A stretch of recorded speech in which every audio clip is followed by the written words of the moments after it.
This next speaker is an award-winning writer, director, producer from Bolivia. I was introduced to Rodrigo by a personal friend, and our personal stories of tragedy connected us on a very deep level. I share my story sometimes, but I lost my brother, who was a gay man, to suicide in 2009. And he's actually a big reason why we do Spiire today. And Rodrigo lost somebody very important to him as well for the same reasons, and I want him to share his story with you today. We'd like to welcome to the stage Rodrigo Bellott. What you don't know about him, is his story. His story really, truly did change a country. The work that he's produced, the heart behind it, the passion, and actually the sheer genius behind it has truly, truly changed a country. So, Rodrigo Bellott, thank you for being here. Thank you so much. Before I begin, that just made me more nervous. I am about to say things that I've never said in public in my life, so please forgive me. All right? Thank you so much for this opportunity, and it's actually very important in the moment that it's happening now because of what I'm going to announce today as well, so thank you. My name is Rodrigo Bellott from Bolivia, the country of no. It's one of the second most poorest countries in South America. I say the country of no possibility or no opportunity. I am a filmmaker. You can go ahead and start. I'm a filmmaker, artist, visual artist, thinker, and I never know how to categorize myself, so I call myself a narrative engineer, and you're gonna find out why. I started making films regardless of what people thought that could be possible in my country. I made my first feature film when I was 21 years old called Sexual Dependency, based on the work of Nan Golden, Battle of Sexual Dependency. And before this, there was no film produced in Bolivia since 1982. And so we did this film in 2003 and became the first Bolivian film to actually be submitted to the Academy Awards, and we were a finalist. And then I did this film, which brought a lot of, I became celebrated in my country. And so I was receiving an award, and I was victim of a hate crime, and I was attacked by 3 people and left for dead in the street. And then somebody found me. I was able to survive. I was in a coma for a long, long time. I learned in 2009 how to walk, how to speak, how to take a shower on my own at the age of 25. And then I asked for political asylum, and they told me that don't do that because you're not going to be able to come back to your country, and that's going to break your soul. So go to somewhere where you feel safe and find yourself again. So I went to Amsterdam, and I started to masters in screenwriting. And after that, things changed, and it was positive when I met my first boyfriend from Bolivia, a closeted Bolivian engineer. And after a year of dating him, I posted this picture on Instagram one day. It's the most important picture in my life. And as I didn't know, social media, somebody told his father that he was gay. It turned into a big mess. He asked me to break up and to erase every trial on every track of social media. And then I couldn't get a hold of him through any way, and then I found out that he had committed suicide.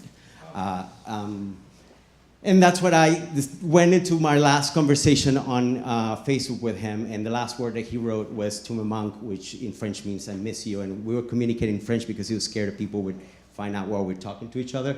And so I decided to do a play about that last conversation that I had with him, a 10-page Facebook conversation. And I went into Bolivia trying to make a play about this, and I needed an army of actors, and they told me I could never find an actor to be naked on the play and to cry and do this. And so I said, oh, you think I don't find one actor? I'm gonna find 30 and prove you wrong. And I found this great group of people in Bolivia willing, they're not actors, but they were willing to learn and practice and become actors, and they learned voice, how to stand and everything. And then we did this play against every person. It was against this play. We didn't get anything of any sponsorship. We couldn't even afford a poster, but we did it for one day. And we invited all our families and friends, and we were a team of 30 actors on screen, and it was about a father. I thought, what would happen if his father would have realized how much I loved him and how much he loved me? And so it was a play about reuniting 2 generations and that gap of understanding and finding forgiveness. And I wanted him to find forgiveness in losing his son and realizing the worst thing that can happen to you is losing the person that you don't know. And also for me to forgive myself, and for us as a community in Bolivia to forgive our parents and their ignorance in our community. And this is what happened. And after the first night, we had this. And we thought, we've done it. This is our friends and family that were invited, and we had the theater for only one night, and that's all we could afford. We paid for everything with our pockets. But that night, we had a Facebook account, and that night it became 40 families posted about suicide on the website, and the next morning we sold a second show within half an hour. It was 600 seats, and what was supposed to be a one-day play became the highest grossing play in the history of my country, and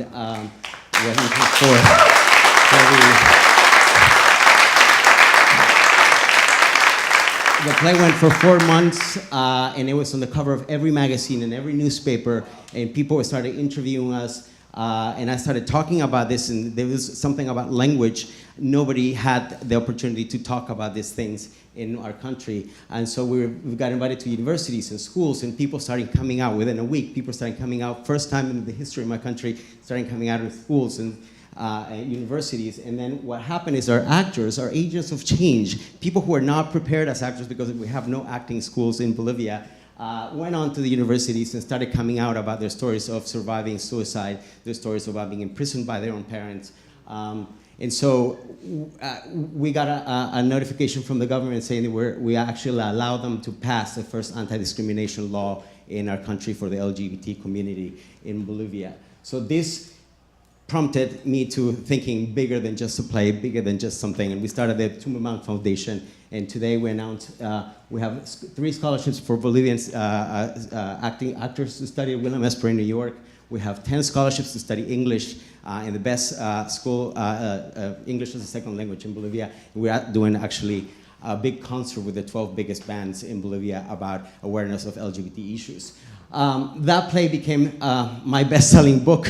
It's a best-selling book in Bolivia, and then the book turned into a movie that we're about to shoot in June here in New York, and got an option, and it's going to Broadway by the producers of Kinky Boots and Hedwig and the Angry Inch next year. This to end that when I went back to recast the movie, I wanted to use my 30 agents of change, but they're all over the world, and they've been empowered, and they're doing things, amazing things all over the world. So I had to recast the play because I'm doing the movie with them. So I have 30 new agents of change, and that includes also the first transgender Bolivian actor in history. And so my nephew just asked me a couple months ago, what's my superpower? And I thought my superpower is turning the impossible into possible, or turning the worst thing that can happen to you into the best thing that can happen to the world. Thank you so much.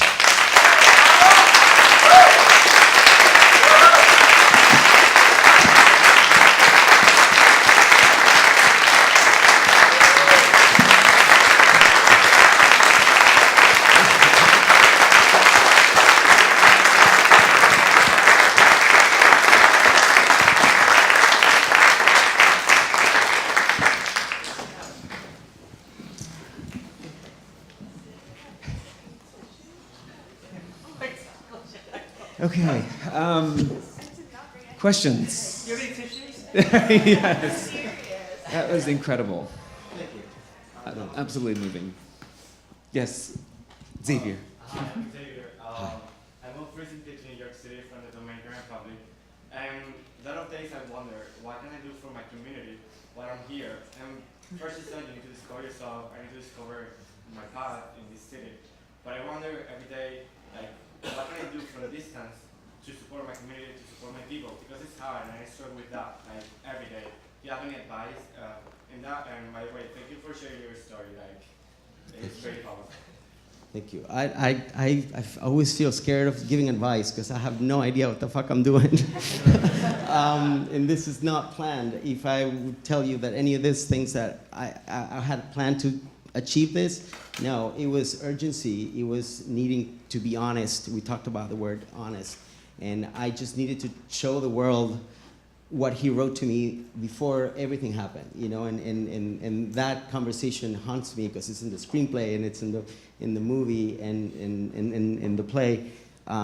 It's just being honest and being true to yourself, and I think everybody that has been here today is just inspired in that sense. So I don't feel like I've achieved anything other than just accepting myself and feeling safe and losing fear. I mean, every time that I am scared of walking into a room and not being accepted or anything, I realize I survived death. You know, it's like, what are you gonna do? Kill me again? You know, it's really, really, it's just feeling comfortable, and that's what, and you, every single thing you do every day impacts your community, your family, your society, your country. And I never understood the power that we have just by being honest and truthful to yourself. So what this young gentleman is not telling you, Xavier, how old are you? 22. He's 22 years old. He actually works for us. He's the operations coordinator for Spiire. And it's funny to hear you ask this question, what can I do for my community? Because we actually didn't mention this in the beginning. We had planned to, but Xavier developed a mobile application that will remind, actually I'm gonna let you speak to it, or maybe you can speak to it, because it's interesting that I hear you ask this question when I think of all people that's doing something at such a young age, you're a thought leader that comes to mind. You wanna tell them what you've created? Well, hi guys, we're for Spiire, Sundance says. So I'm developing a prep reminder app. I know there are other applications that remind you when or how to take your pill, but this is focused for the LGBT community, and hopefully it's gonna be launching the App Store for free in 2 weeks. So stay tuned, and it's a prep reminder app for everybody who is taking the pill. Thank you. Okay, that app is called Daily Prep, so it's essentially a reminder, but yes, okay. More questions? White lady, sorry. Okay, go, Joe. I had a quick question about, Yes. thank you for sharing your story. Thank you. About your decision about going back to Bolivia after facing so much, so much heartbreak there, so much associated. Can you talk more about, your pull to go back home, even though so many different things are associated? Yeah, like I said, I applied for political asylum to the UN, and I had all the grounds to qualify. And I had my last meeting in a wheelchair, and the person told me, "Don't do this. Don't. You're not going to be able to come back for at least 10 years, and it's going to break your soul. And it's where you belong. It's where you come from, and your country has nothing to do with what happened to you." And so it's one of the most important advices I've gotten in my life. Because as a gay kid, I grew up thinking that no one was like me in Bolivia, so I hated my country. And this year, I was included in the 10 most influential people in the country. I'm number 3, the president's number 5. This shouldn't be online.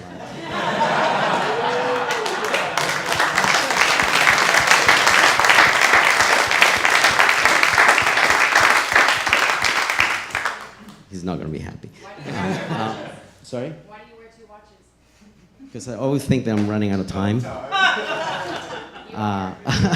Yeah, and it's funny because every day I wake up and I think I haven't done anything yet. And I'm doing all these things, and it's just like I feel like a loser most of my day. And it's just because there's so much change. And when I went back, I just came back last month from recasting the movie.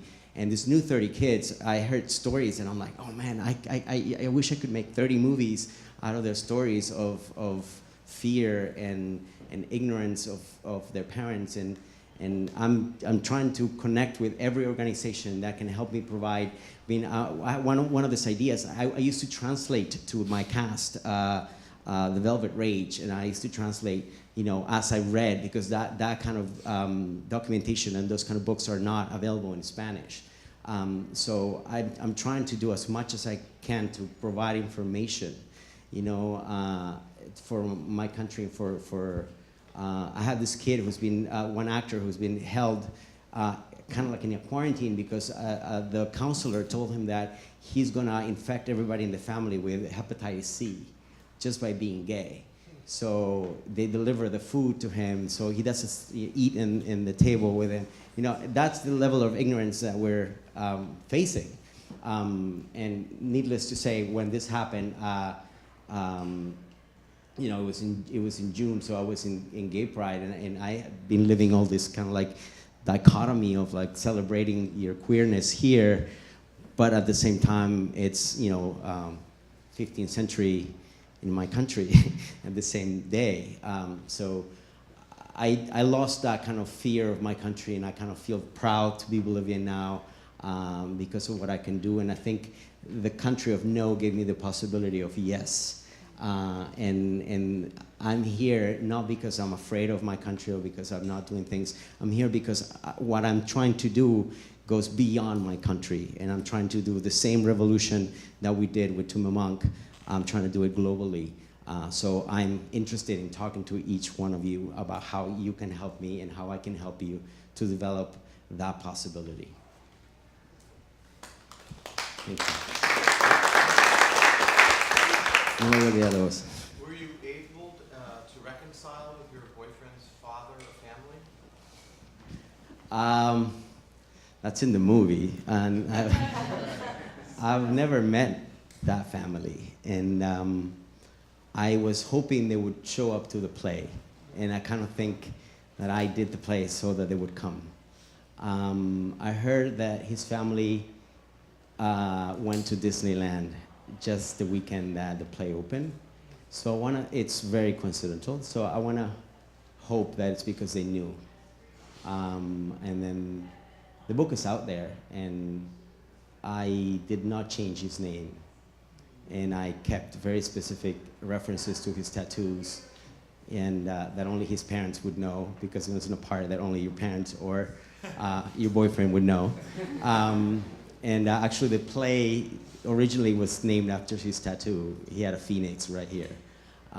So yeah, you do that. And at the end of the day, when I say, I'm not doing an autobiography, and I'm trying to do something that goes beyond that. And one of the greatest things that I received from this is nobody ever asked me about me. And everybody took this into their lives. And the people would come out of the theater and tell me like, oh, you know, I don't have a gay kid, but I have a kid with addiction. And I realized what my role is as a father, you know, and I had a woman, a 36-year-old woman, she's just like, listen, I've been overweight all my life, and I have 2 skinny sisters, and my dad doesn't love me because I'm overweight, and I haven't talked to him in 8 years, and here's my dad. Your play brought us together, and I was able to forgive my dad for that, and so it went beyond, you know, LGBT issues, and it went beyond my story, and that's what I'm trying to do, so people can just find peace in those texts, in those images, and not tell my story. My story, at the end of the day, you know, it's, you know, sometimes I even forget that this happens.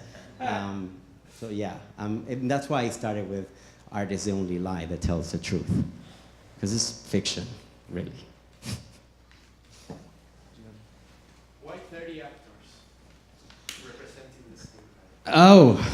Oh, that's another great story. Well, I couldn't find actors in Bolivia, and so I started asking people who had something to say, and you know, were interested in sharing the stories, and you know, not be afraid of the repercussions that this could have in the media.